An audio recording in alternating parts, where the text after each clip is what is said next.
Hello friends, in today's video I'm gonna be walking through how to fix Instagram messages not sending.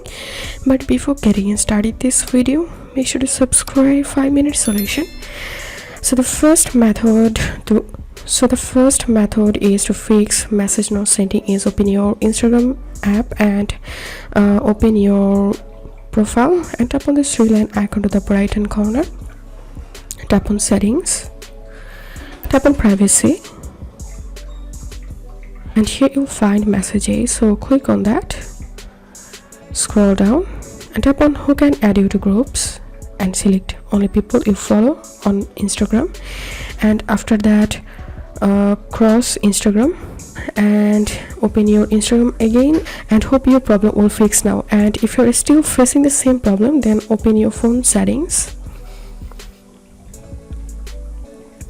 and scroll down and tap on app management and tap on Instagram storage usage and tap on clear cache.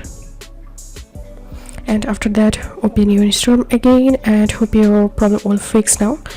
So that's how you can do it. If this video helped you, give a thumbs up and please consider subscribe to 5-minute solution. Thank you for watching.